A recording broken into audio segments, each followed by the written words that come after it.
Usborne Publishing is a fairly substantial children's publishing company that I started 41 years ago, and we've grown and grown, and we are now, I suppose, one of the leading children's book publishers in this country. I started my publishing career at Oxford University, where I started a so-called funny magazine. My magazine wasn't particularly funny, but I kept going, and it got funnier and funnier.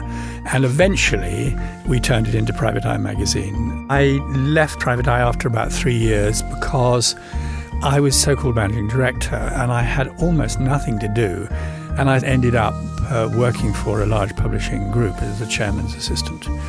And after a couple of years of doing that, my wife rang up and said, "I've got some news, you're going to be a father." And I marched into my boss's room, which is just through the door, and said, "John, can I stop being your assistant? Can I have something to do with children?" And he said, "OK, Peter, you'll find we own a publishing company called McDonald, which has an educational publishing department. Get yourself a job." And I did.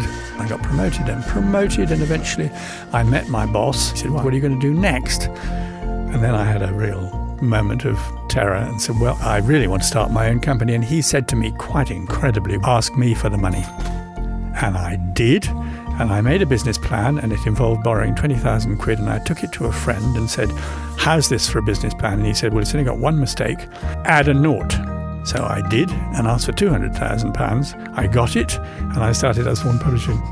I want my books to be as edible as those bottles of sweets one used to see in old-fashioned post offices I remember so well from my childhood. I want my books to be something you want to put in your mouth. So my hope now is that I manage to hand over my company to my two children, and we're working quite hard on that. My kids are sort of early 40s, very, very clever young people who I admire and am extremely proud of. And if it were possible to hand over successfully the ownership and possibly the running of the company to my kids, I would be a very happy corpse.